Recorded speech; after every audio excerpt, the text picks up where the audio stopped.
Well, hello, how are you? Nice to see you. And my name is Christine Lee, and I'm the owner of Casa Companion Homecare. And we're a home care agency serving all of San Diego County. And I'm really thrilled to take part today because I really love ALS San Diego as an organization. I love the work that they do for the community. And I'm just really happy to support anything that they do. And I'm just grateful that, they trusted our company in terms of, referring pals and caregivers in terms of receiving support. So the topic that I'm going to talk about today, and I just realized I'm not sharing my screen yet. So let me share. Here we go. Sorry, I should have done that from the very beginning. Forgive me. No. Can you guys see my screen? Yep. Okay, Yeah. perfect. So what I'm going to talk about today is I'm going to talk about basically in-home care options, home care versus home health. And I chose this particular topic because it can be, it's such a confusing area, yet it's also just one of the most important aspects in terms of, when you're going through this journey, either as a person with ALS or as a caregiver caring for someone with ALS. So, I just really wanted to talk about the most commonly asked questions that I'm asked, about home care options, home health, home care, just because it gets so confusing and what all of these definitions mean. So I wanted to talk about that, just so that, when you're watching this, you can make smart and informed decisions about the type of services to receive at home, that's going to best serve you. So that's what we're going to talk about today, is just most commonly asked questions that I am asked. And feel free, and I have my screen sharing up, so I can't really see any questions. So if there are any questions in the chat, then, Keith, just let me know later on, or I'm happy to address them at the end. Okay. Okay, so home care versus home health, what is the difference? Let's, just starting off with what those two differences are. I often hear people kind of using these two terms interchangeably. People describe home care as home health and vice versa. However, they are vastly, vastly different in terms of the types of care and the types of services that are provided. So the scope of services are completely different. How it's paid for is vastly different, significantly. So we're going to talk about what those differences are.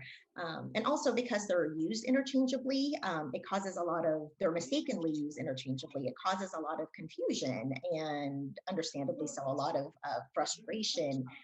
Because certain people might think that they are signing up for a particular service, but yet that's not really what they had in mind. So I definitely want to talk about what those differences are. So, to kind of put it simply, home care is basically non-medical in-home care that happens in a home setting. And then home health is medical care that happens in a home setting. Mm-hmm. And for the purpose of our conversation today, when I talk about home, I'm referring to wherever home might be. So that could be in an apartment, in a private residence, that could be even in an independent or in an assisted living community. So wherever one lives, that is what we're going to talk about. That's where home care happens. And home care is often described, you might hear other terms like, home care, you might hear non-medical care, you might also hear personal care or custodial care. Whenever you hear any of those terms, what that is talking about, that is referring to home care. And alternatively, home health is basically just medical care that happens at home. And that is, it would be considered, any type of skilled nursing that is ordered by a physician that is going to happen in a home setting. It's typically designed to be more temporary in nature. It is to help recover or rehabilitate in the home. So I often see it usually taking place like after a hospital discharge, but really it could happen anytime as long as a physician orders it. Okay, so what are the services provided with home care and home health services? Home care providers can assist with things like activities of daily living and instrumental activities of daily living. So what is an activity of daily living? Those are things like bathing, dressing. It could be helping with toileting, helping with transfers. And when I say transfers, I mean transferring from For example, transferring from a bed, going from the bed into a wheelchair, or transferring from transferring from transferring from I see you, Keith, transferring from, maybe the toilet onto a wheelchair and vice versa. So that's the definition of transferring. Other examples of activities of daily living could be things like grooming or feeding. If somebody can't, physically feed themselves anymore, then a care provider would assist with feeding, and that is considered an activity of daily living. And then an instrumental activity of daily living are things like just other things, basically things that are other instrumental parts of life, things like meal preparation, doing some like housekeeping, running errands and transportation, anything like that, basically just instrumental things that, that we do day to day. So those are considered activities or instrumental activities of daily living. And then, but really a really important aspect of what home care provides, non-medical in-home care provide, is that they provide respite for caregivers. And respite care is short-term care. It's short-term care primarily for the primary caregiver. And it could happen, in the morning, in the afternoon for a few hours. It could even be several days or longer. But really the purpose of respite care is to be able to give a primary caregiver just a break for a little while, just to, step away from the caregiving role, recharge. And that's what respite care is. It's basically a home care provider stepping in for a little bit so that primary caregiver can take a break. And then, so those are some of the services are provided by home care. On the home health side, home health services are things like physical therapy, occupational therapy, nursing services, visits from a nurse, an LVN, or a social worker. Those things are considered skilled in nature. And I don't love the term skilled versus non-skilled, but I'm going to talk about it anyway, because, just kind of in the industry, that's how it is described. There's skilled care and there's non-skilled care.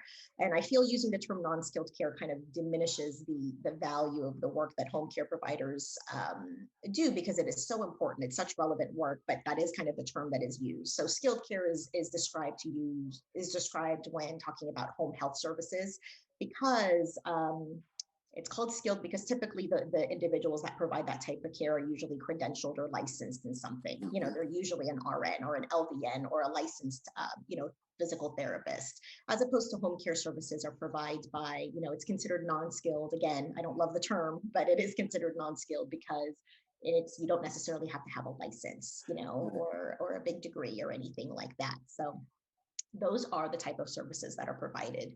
The differences between home care versus home health. Yeah, hold on one second. I think I just did my screen minimize there, or can you still see it okay? We're okay. It's good. Okay, good. Give me 1 second. My screen's doing something funny. Okay. Give me a moment. My screen is doing something weird. Okay. So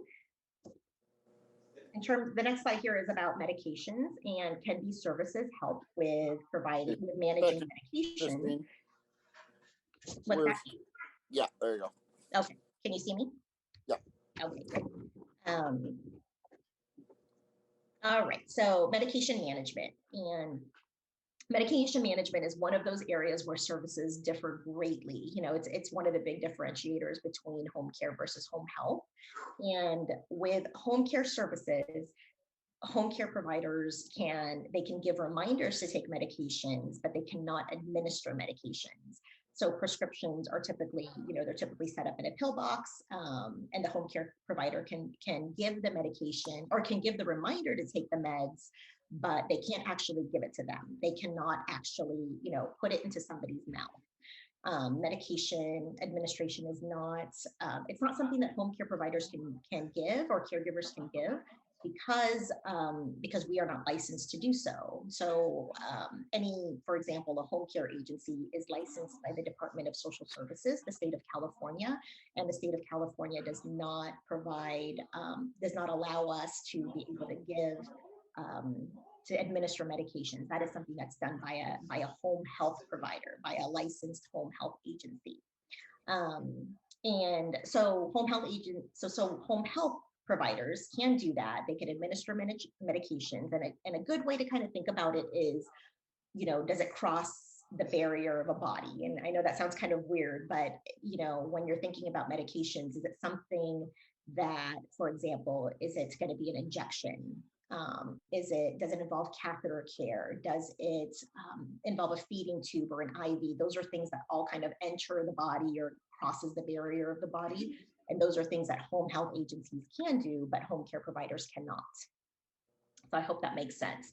And I really wanted to make sure to talk about, medication management, because that is a really important part. And I think it's a source of frustration for some folks. So for example, when somebody might think that this is something that a caregiver or home care provider can provide, but they cannot because they're not licensed to do so. It's not that we don't want to, it's just that we're not licensed. We're not able to per the state of California. And feel free to speak up if there's any questions along the way, please. Okay. So next thing is. Actually, I have a question. Yes. What's medication management? So medication management is just, it's really about it's about helping somebody take their medications, make sure that the medications are taken. So, but it's very different in terms of what home care providers, non-medical home care providers can do versus not do, and again, really our role is just more about, or the role of a caregiver or a home care provider on the non-medical side, what they can do is just really give reminders. They're not allowed to put it in a pill box, that can already be put in the pill box. It's literally just more about a reminder. Okay. Yeah. And as opposed to, so we wouldn't be able to, a caregiver wouldn't be able to give any type of IVs or more injections or anything like that. Does that make sense? Depending on what type of medication though, right? So really it's not, we're supposed to, home care providers can do reminders, and that's really it. So we're not allowed to, we can't put it in their mouth, Okay. Yeah. I got you. Okay. So again, think of it as the, kind of crossing the barrier of the body.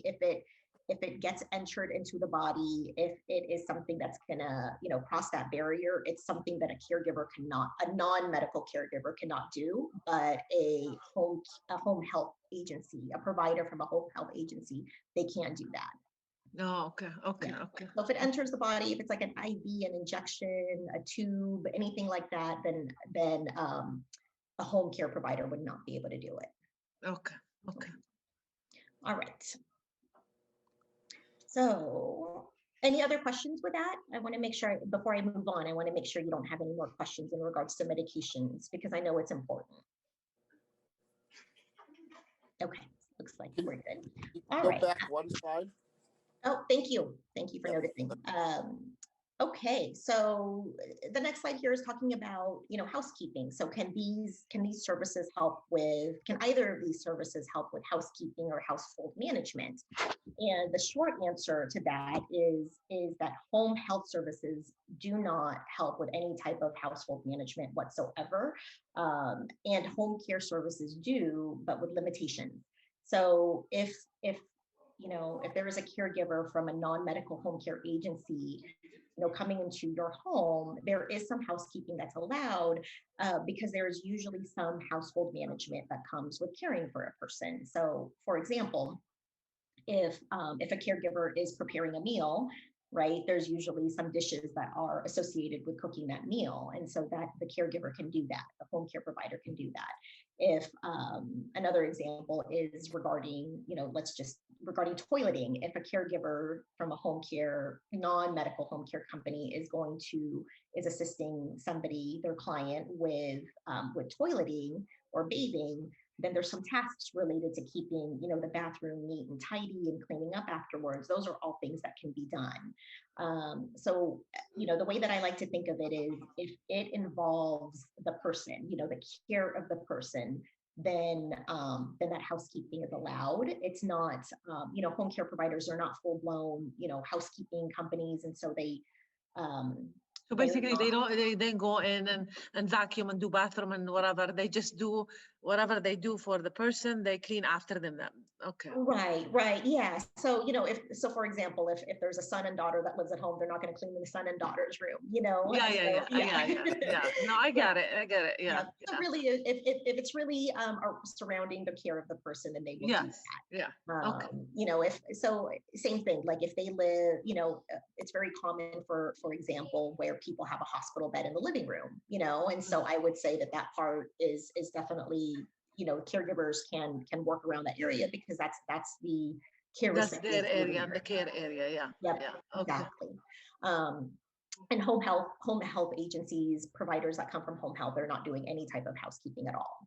So, and then the other part that I do want to talk about in relation to household management and housekeeping in relation to home care is that when I say that there's limitations to it, it's because legally there's some wage and order kind of payroll guidelines in terms of the amount of housekeeping that can happen. In relation to, into what caregivers can provide. I want to say that it's about 20% of their duties. It really can't exceed any more than 20% of their duties, and that's what's in the wage order for payroll purposes. So any questions there? Any more questions in regards to household management and housekeeping? Okay, good. We'll move along. Okay, so how long do services last? And this is, this is an important question because I think this is another one of those things that can get confusing for a lot of folks is really home care can last it can be, brief, or it can really last a lifetime. So for example, yeah, we have worked with clients from the time that they were still, fairly independent and only needing a little bit of help, maybe once or twice a week. And then we have, grown with them, and as needs have increased, we have provided care all the way up to the end of life. As opposed to home health, which is covered as long as a doctor says that services are needed, right? So there's really limits in terms of the number of hours and the number of days or visits that can happen in order to receive home health or skilled nursing. And the reason for that is because it's really designed to be more short-term or intermittent in nature. So typically when people, it's really, again, to help people rehabilitate at home. So typically those services don't really last it's usually not ongoing for a very long period of time. Because it is it's typically a benefit that's covered by Medicare, which we're going to talk about in a little bit in terms of payer sources and things like that. But that's the reason why it's usually more short term, as opposed to home care is really, it's for as long as you want to have the services in home. Are you able to choose the type? I'm sorry, Keith. Go. That's okay. Go ahead. Are you able, as a patient's family or as a patient, able to choose what type of service, like, 2 days, 3 days, certain hours, or is it like set schedule? Are you referring to the home care? The home care, yeah. Absolutely, yeah, and that's really the reason why you can absolutely customize it to whatever you want. So, I was going to talk about this in a little bit, but we can address it now, is that, you can, the number of hours, the number of days, if you only want, for example, one day a week for 4 hours, you can get that, so you can absolutely customize it. Okay, I got you. Okay. Yeah. Okay. And then Christine, with the home health, even a doctor's prescription doesn't guarantee continuance if the funding source fights it. So that's correct. That's absolutely correct. Yeah, that's very true. And the other piece to that is, when you were asking, the question was around, can I choose the hours and can I choose those things? That's the other difference with home health, is because it is because the funding source is typically the federal government, right? It's usually Medi-Cal or Medicare. It could be, like a VA benefit or something like that. Usually, whoever comes is going to come. So because they're very short-term visits, they're usually like an hour. It's usually to help, to do like a quick nurse visit. You might not get the same person every single time. You might not get the same therapist. You might not get the same occupational therapist, as opposed to, home care. It would be, it's a service. it's more of a service, and the goal, I believe that the goal of home care, is to be able to provide a continuum, is to provide that continuity of care. So hopefully it should be the same caregiver that's coming, either the same caregiver or the same group of caregivers if they're a part of a larger care team. Mm-hmm. And with home health, they're going to have less flexibility on their availability.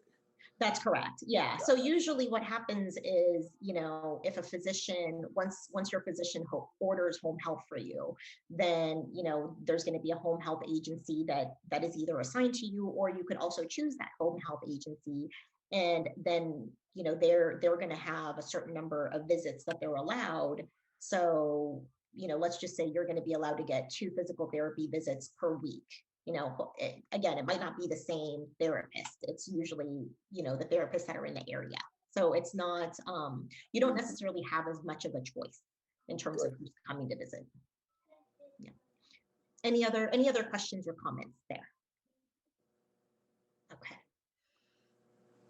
Okay, so we kind of addressed some of this, but the next question, in terms of most commonly asked questions that I'm asked is, how long can the visits be? And, we address this from a home health side, is that they're not, they're very short in nature. They're usually an hour, usually less. From the home care side, it's really as little or as much as you need.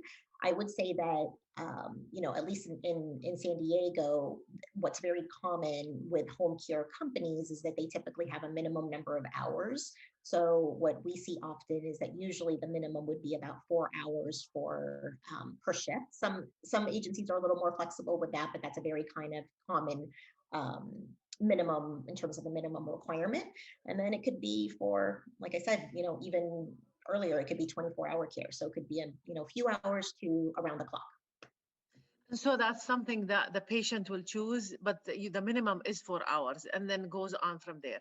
Correct. Yeah. It just depends on the level of need, and we're going to talk about paying and everything. And the reason why you can choose it is because, is here, we're going to talk about what's, who pays and what's the cost. The reason why you can choose the number of hours that you want to get is because ultimately home care is paid for, privately out of pocket, right? So home health is typically paid for by Medicare, by Medi-Cal if they are eligible based on income requirements, or it can also, there are certain VA benefits as well that can cover home health, as opposed to home care. Medicare, if you think of the services that are covered, if you think of, when somebody needs home care, the type of services that they're getting are going to be things like light housekeeping. It's going to be things like medication management, or medication reminders. It's going to be things like, bathing, all of that, dressing assistance. Medicare doesn't pay for those things. If you can imagine, I mean, we all know how expensive Medicare is and how much it is. I mean, if our government were to start paying for those types of services, it would bankrupt. It would just collapse the system, and we all wish that it was paid for, but it's not. So it really takes some careful planning in terms of being able to afford some of the services. So again, who pays? It's private pay. For home care, it's going to be private pay. If somebody has long-term care insurance, if that was purchased ahead of time, there are some long-term care insurance can also pay for home care. And in some instances, there is, for example, in San Diego County, there's a program here called In-Home Supportive Services. And that is for people that are eligible based on income. They're typically on Medi-Cal, but San Diego County will pay for, through in-home supportive services, they will pay for a certain number of hours of home care through an in-home services provider. That will not happen through a home care agency, but it'll happen through an in-home care provider. What about if you have Medicare and you buy a supplement, the supplement insurance through whatever? Yeah. Does that cover, between Medicare and supplement, does that cover the home care and the health care, the home health? There are, it's a new kind of program that was rolled out, where Medicare, it's very new. It just kind of started getting rolled out, and it's pretty limited still. They just rolled this out about a year or so ago, and so it's I think it's going to be a slow process still in terms of the amount of assistance that people that have that type of insurance through Medicare that they're going to be able to provide. But it is starting to roll out. It's still very minimal at this point, though. Okay. Yeah. Now, Christine, if I'm Medi, Mhm. Medicare, Medi-Cal, Yep. and I get 16 hours a week of IHSS hours, then I would use that, I think, preferably for a family member Mhm. to provide the care. Yep. You know, and that's just independent of hiring home care agency to supplement. That's correct. Yes, Yeah. that is exactly right. Yeah. You're not going to use IHS dollars to hire an agency, I guess my point. I do, yes, and that is something. I mean, we wouldn't usually advertise that kind of thing, you know. I mean, to in-home supportive services, but that is a way that you can go around it. So I'll give you an example. In fact, this was something that was a former client of ours did exactly that by the recommendation from a kind of like from a senior advisor from her person, her agent that was kind of guiding her. She became, her mother qualified for in-home supportive services, and the daughter was the one that was providing the care, was being paid for. She was the employee, by the state, caring for her mom. So she was paid for to care for her mom. And realistically, so what she did was she used some of those dollars in order to pay for the home care. You know what I mean? So it's exactly what you said, Keith. But yes, it can be in that way. But there's still, I mean, it probably still wouldn't, I know for a fact it still wouldn't cover the cost. No. The whole cost. And so they would still have to come out of pocket for a little bit. Yeah. So what I'm saying, Maze, is essentially the daughter got a part-time job. It happened to be from in-home support services. Mm-hmm. So she's paid for those 16 hours that they were awarded. Mm-hmm. And then she took the money from those 16 hours, which is her money now, to do whatever she wants with, and then hired a home health for maybe 6 hours or some number. It's not going to be hour for hour because IHSS payment's so low. Right. But it helps, Right. Yeah. And that's one of the reasons why, all home care providers wishes that we can care for individuals that are, that qualify for that benefit. But the reality is that what providers are reimbursed, what the state kind of allows as a reimbursement, we pay our employees more than what the state reimburses for the care. And so there's no way that we could do it. I mean, we want to be able to serve that population. We really do, but we pay several dollars more than the reimbursement is. And so it just, they don't make it possible, unfortunately, But can some people actually work and be a caregivers at the same time, get paid for that? Or if you are a caregiver for a family member, you cannot work to support, because apparently it's a lot of money. So can you do that or no? You're referring to if somebody qualifies for in-home supportive services? Like if they meet the income eligibility requirements to qualify for in-home supportive services, then they can choose, and the person that qualifies can choose whoever it is that they want to be their caregiver. So it can be a family member, it can be a friend, or it can be a list through. What'll happen is the in-home supportive services will give that individual basically this list of here are all of the eligible in-home supportive services providers that you can reach out to. The only thing about that, though, is that list is not necessarily updated, so for example, you're now, let's just say you're not the one that's going to be the caregiver, you want to choose somebody else, right? So you're going to go through that list and you're going to pick up the phone and you're going to start making phone calls. I'd like to meet with you. Will you be a potential, you're going to want to interview folks. And what I am told is what's that? Yeah, we could do a whole nother video on the risk and dangers of that. Yeah, that's so. Yeah. But you're asking, if you guys received in-home support services hours, then yes, you could become that employee on behalf of your loved one and receive those funds. Okay, Okay. that's frankly the way I would recommend it go, because I don't want people shopping on that list. Right. And Yeah. Like, for example, like in my I said, case, I want to be my husband's caregiver. right, Yeah, I do not want to hire anybody. I want to be that one person. Mhm. Yeah. right. Yep. So Yeah. you can get the hours, they can pay you at his direction as his caregiver. Yes. Okay. Yeah, Yeah. that's correct. And then Okay. the other benefit to, the other benefit is, let's just say if you were not, I mean, in this case, you want to be the caregiver, right? You're going to be your husband's caregiver. But let's just say if somebody chooses to, maybe they work and they can't be the caregiver, they want to choose somebody else. Well, if they only have one caregiver from in-home supportive services, right?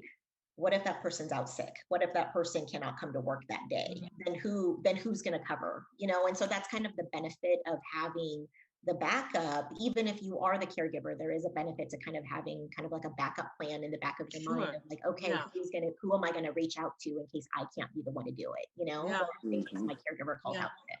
Makes sense. Yeah, definitely. Yeah. Yeah.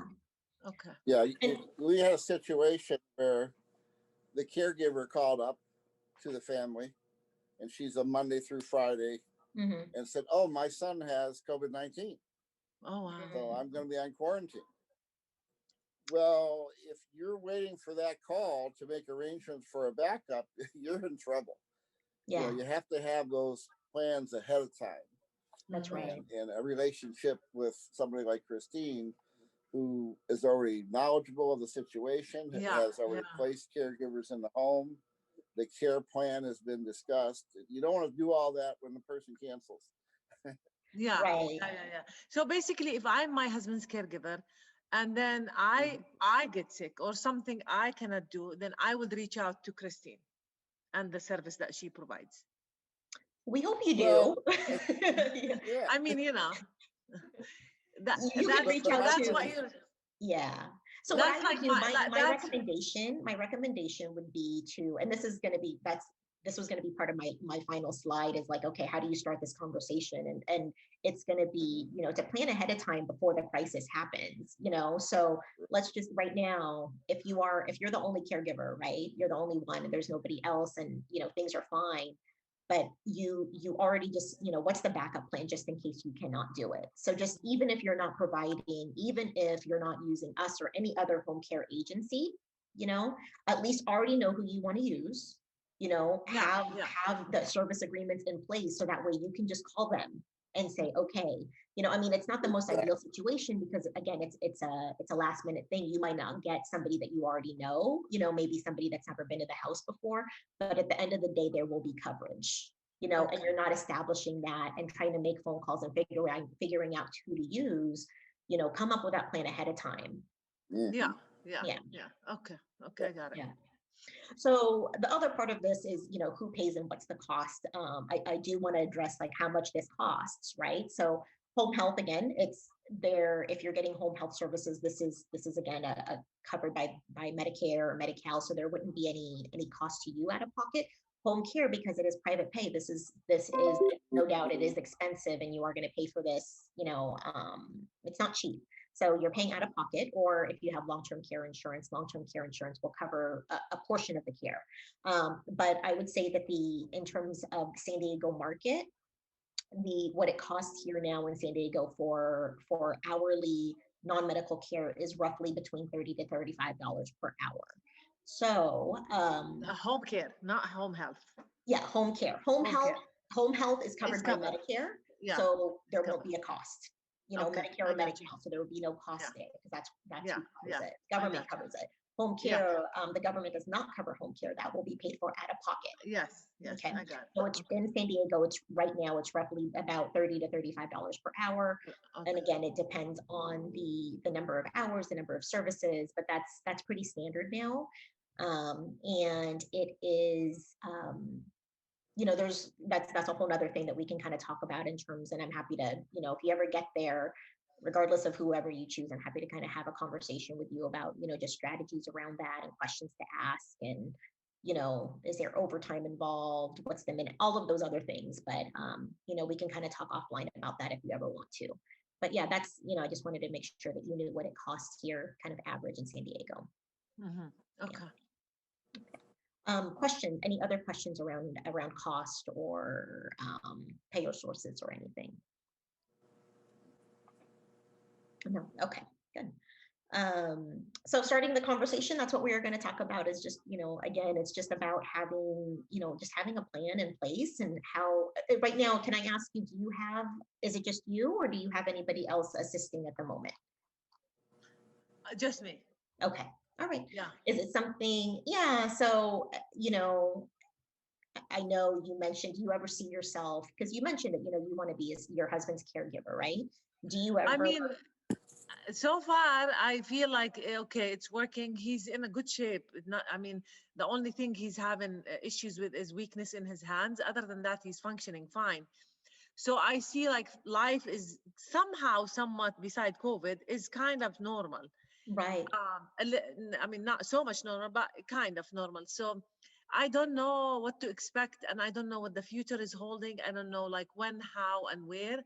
So I don't know how much I can handle, or how much, at what point I'm gonna say, okay, I can't do this anymore, or Right. you know. Yeah. So I mean, it's coming, I know, but I don't know, um, like right now I'm like, oh yeah, I'm doing it. I do the infusion at home. I mean, I do everything for him, everything, Right. 24/7. And that's hard. And that's hard. Yeah, It's hard. very, yeah.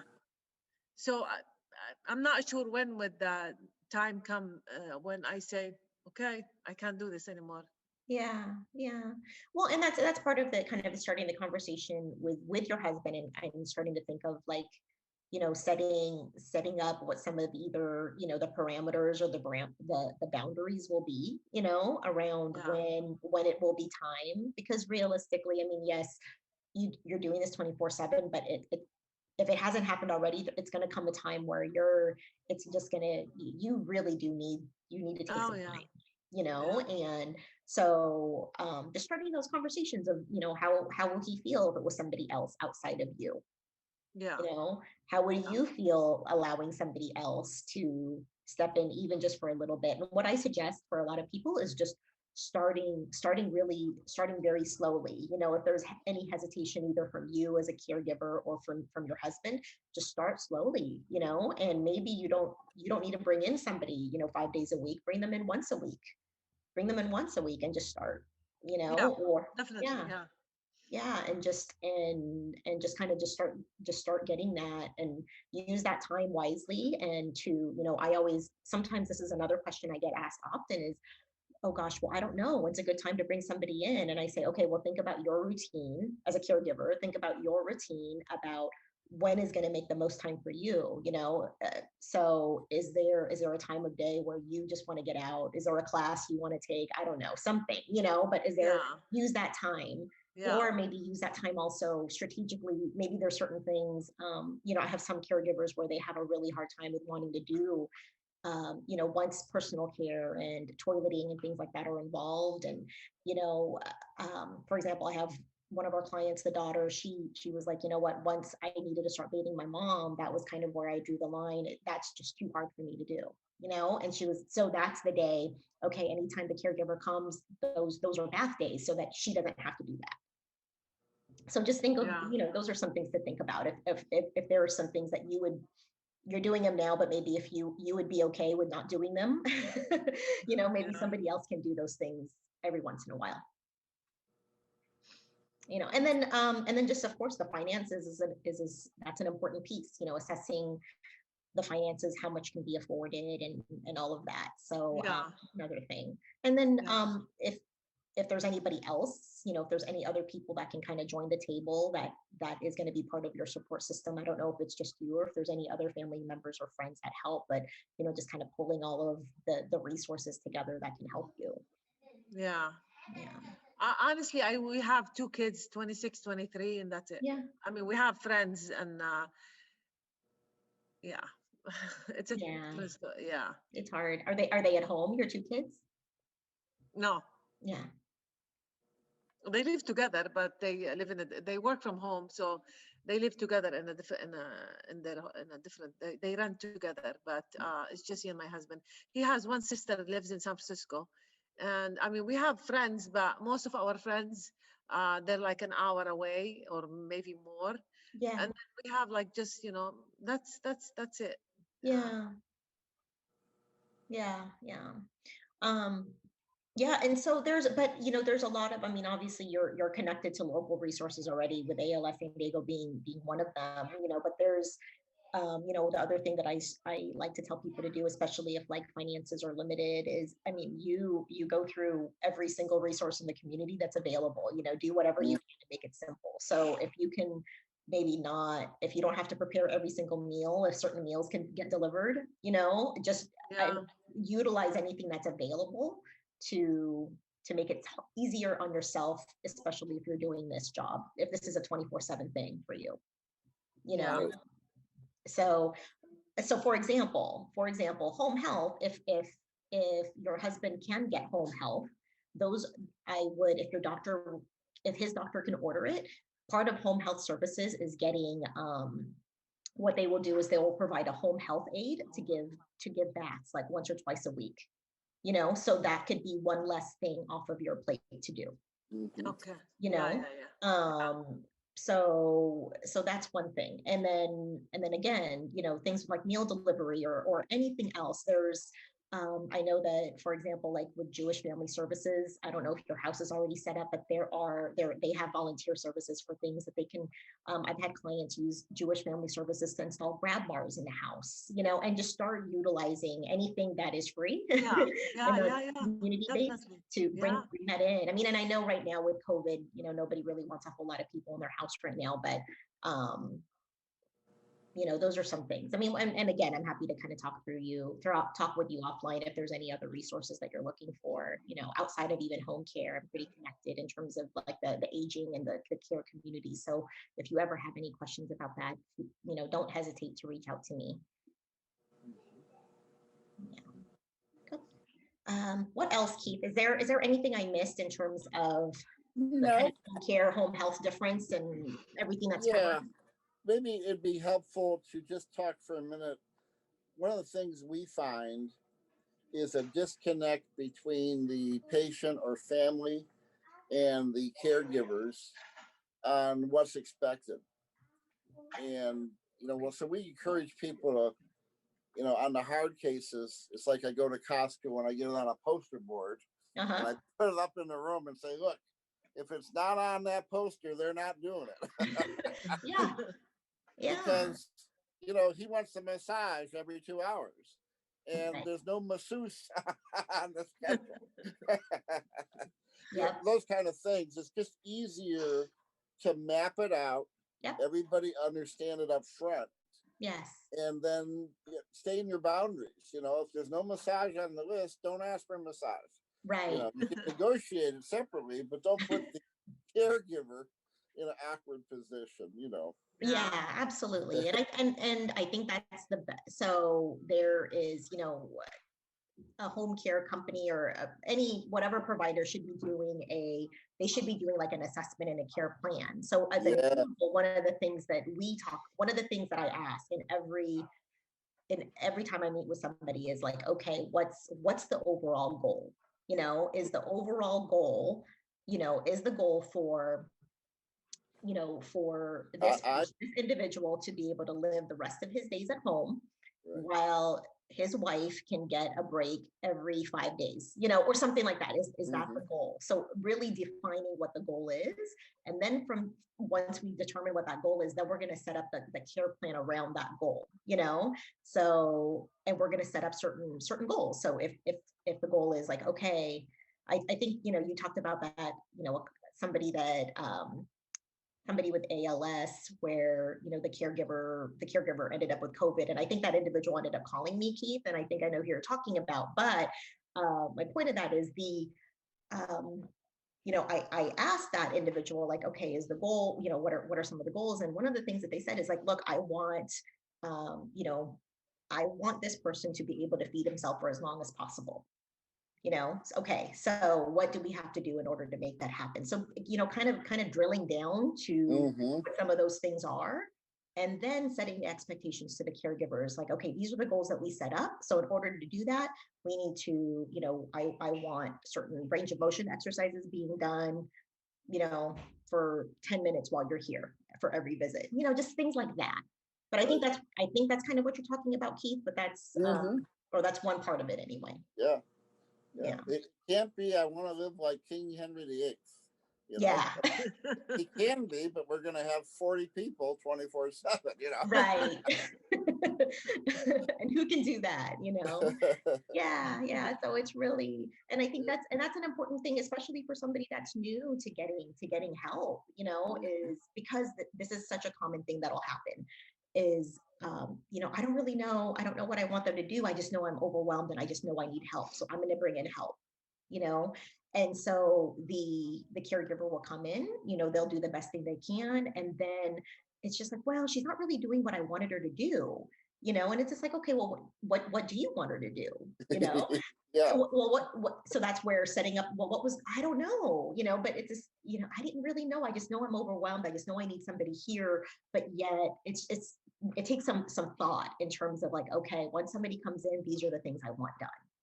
Right. This is what's going to help me. This is what's going to help the individual that's getting the care. So it's giving it some thought in that regard. So that way, don't end up being disappointed and feeling like your expectations weren't met, because really the expectations were never laid out. Yeah. And you got to try, if you can, to give some space and let people work it out. I always comb his hair from the right to the left, you just got to let go of some of that.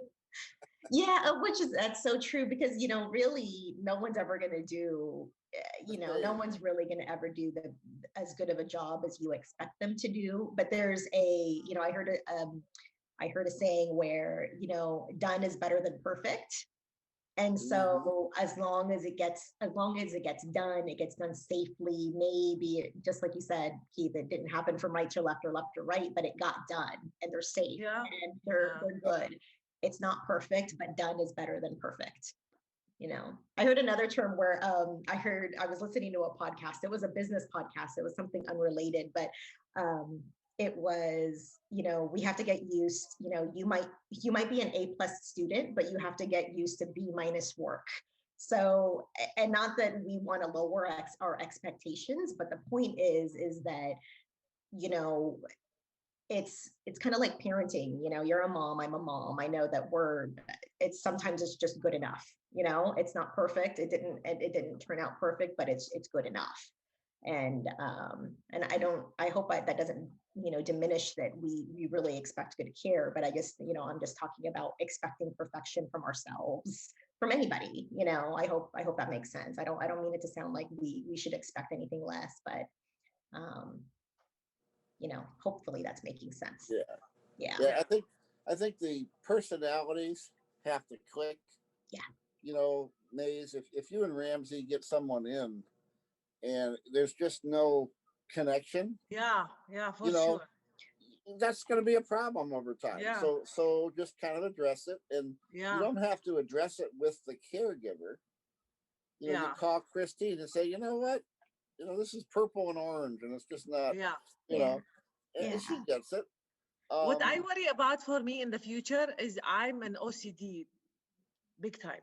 So I worry, everybody's like, okay, no one is gonna, be up to your standards. Yes, exactly.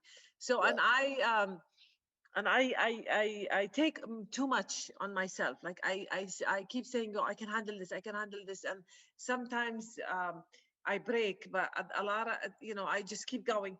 So I'm not sure, like at one point I will find the right person to actually not replace me, but to take over and meet my expectations, with my OCD disease and with my, I don't know. So. Yeah. Well, here's how I handled that with my wife. I'm a caregiver in my home. And when she's on a roll, I get a new task. I guess I should say request, but it's really not a request. About every 90 seconds. Oh, wow. and she's very consistent with this technology we all carry around. I started to track it, Yeah. and it's amazing. and so, within a short period of time, I'm 5 steps behind, and she's still rolling out a new one. Like, so we kind of have a heart to heart. Hey, honey, you know what? I'm hearing you. I'm on step number 1. You just gotta hang in there and hang on. And sometimes she plays with me, and sometimes she gets mad. But you gotta work that stuff out. And Yeah. you know, yeah. Keep your eyes open, but like I say, the way the hair goes left to right, you gotta let go on some of that stuff. I know. I'm Yeah. trying. Yeah, but that's where some of the that's where setting up some of this expectations done, early on is good, and again, it takes a little bit of planning and some thought, but if your expectation is, this is the routine, this is what I want done, then set that up. And then they fall into it, and they need to follow it, Yeah. But it's kind of like, you're ultimately, it's kind of like starting a job, and your boss, if your boss is very clear about, everything that needs to be done and how it's done, then, it's just a training thing, and they just have to do it. So easier for everybody. The caregiver is more comfortable too, because they know. Oh yeah.